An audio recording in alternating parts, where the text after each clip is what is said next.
Welcome back to video 4 of 8 and how to double your tips. I'm Kelsey Toner from beabetterguide.com, and I know what you're thinking. Hey, he changed his shirt. I did, but it's okay. Trust me on this.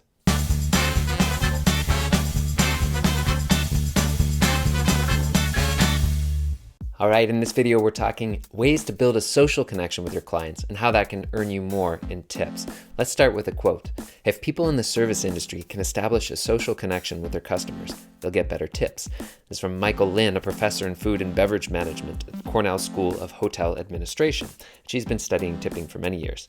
She continues the quote, "The simple fact is, we're more likely to want to help someone we're connected to. We're more likely to care about someone's opinion and what someone else thinks of us if we have a social connection to them." So as a tour guide or tour leader, we generally have a smaller window of time to get to know people, right? A little bit more time than servers, but let's dive right in with 8 ways to connect with your guests. Get your first impression right. Make sure as soon as people arrive, you go over, introduce yourself, greet them, welcome them to the tour. And if you can't do that, say you're tied up with someone, at least when you see people arriving, give them a nod, a smile, a wave. Make sure that they feel acknowledged that they've arrived. And a lot of time you arrive at a tour meeting spot, and you don't really know who's the guide, what's going on, that sort of thing. So getting that first impression right is super key. And honestly, what I love to do is come 20 minutes early. 20 minutes if you can, more is even better, with nothing to do. Your tour is ready to go, and you just use that time to meet and greet the people that you're going to be spending the day, whatever the length of your tour is. Because this is a great investment in terms of dollars for hours, if you want to think about it that way. Spending that time early on to get to know people is going to result in greater tips, right? And there's always going to be somebody coming early. Barbara, one guest always shows up at least 25 minutes early because they're nervous about missing the tour. You can really connect with Barbara and find out why she came on the tour, where she's from, that kind of information, which can really help you personalize the experience for her. At the beginning of your tour, introduce yourself by your first name and keep repeating your name throughout the tour because people will definitely forget your name. And it's not a high priority for them. But at the end of the tour, you want them thinking, oh, should I leave a tip for Kelsey? Instead of, oh, should I leave a tip for the guide, right? You really want to create that personal connection. You want them to know you by name. Wear something unusual or something that gives you a bit of identity. This is especially important if you work for a tour company and there's sort of a uniform, and then they kind of see all these tour guides moving around, and you just kind of can become a faceless sort of member of this guiding team. Make sure that, I love the movie Office Space, and they're always talking about the flair that they needed to wear at her job. I think that was Office Space. But anyway, the notion is something that people can comment on, maybe. So I'm from Nova Scotia. I like to have a Nova Scotia flag on my backpack, or maybe some of the places you've traveled, or a unique pin or something. And that way, if there's a lull, people can connect with you. They've got something that at least gives you a bit of identity. They can learn more about you, or at least makes you stand out from the crowd. When appropriate, try and physically connect with your guests to encourage a familiarity. There was a number of studies done actually with servers again, and there was a control group that didn't touch their clients, and another one that made just sort of a casual contact in the restaurant sort of setting. So they put the hand on the shoulder or that sort of thing. And actually tips went up substantially, 5-6% higher tips just from having that contact. So again, this study was done in the US, so North American kind of culture. So keep that in mind, but it does pay to have that sort of familiarity with people. So this could be even something simple like helping people down off the bus, offering a hand, carrying their baggage, maybe leading them to show them something cool. When it's appropriate, that physical contact can actually increase your connection with people, and they might want to tip you more. Learn the names of the people on your tour as much as possible and then use them. This is one of my favorite tricks to have people feeling involved, when I can learn even just a handful of names from the crowd, some people that I can maybe, tease, have some fun with. Use their names as part of your tour. Like, Sharon, that was a really weird name, but it's the first one that came to mind. We're going to rock with it. Hey, Sharon, I know you were really into basketball, I guess. Did you know this?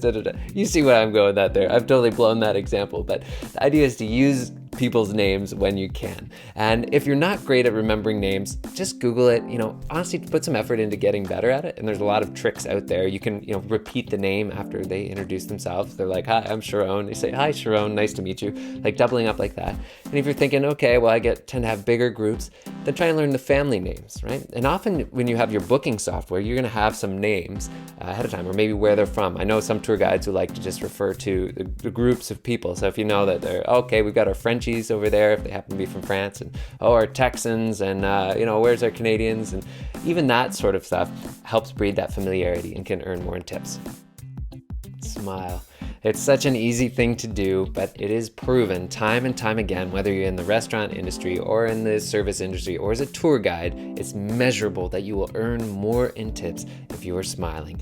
And that's because research confirms over and over again this sort of cultural wisdom that smiling people is perceived as more attractive, sincere, more sociable, and competent than unsmiling people. So there's no reason not to. Get out there and make sure you have a nice, big, genuine smile.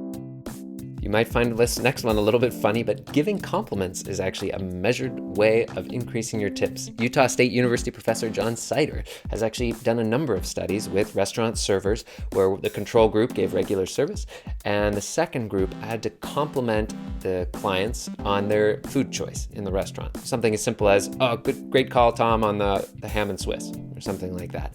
And they saw a measured increase in tips from these two different groups, probably about 3%, which isn't a huge amount, but every little bit counts. So I want you to take that idea and roll with it a little bit. You could certainly start off your tour by giving people the compliment that, well, you've done such a good job of choosing the very best tour guide here in Buenos Aires.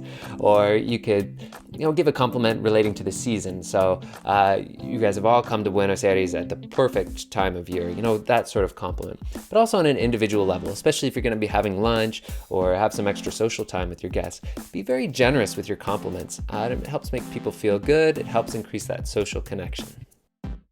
Get creative on how you can build your relationships before the tour and after the tour as well.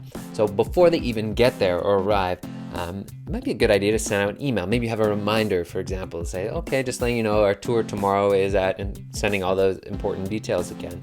And if you're not doing that, maybe really consider doing it because it's a nice way of showing, especially if you include your name, you just want to, welcome you're excited for the tour the next day.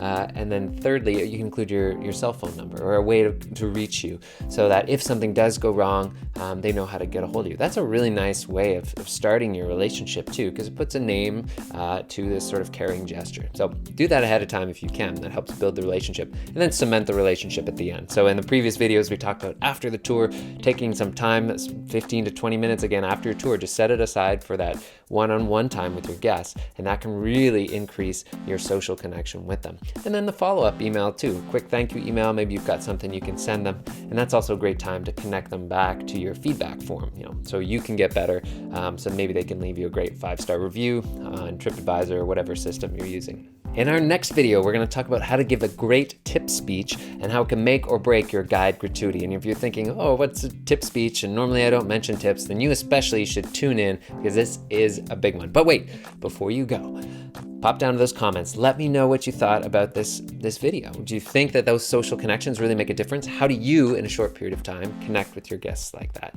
And if you know any great studies, all of these tips that I mentioned do have scientific studies linking them. I didn't have time to go through those. But if you know some other great ones, post them below. Thanks.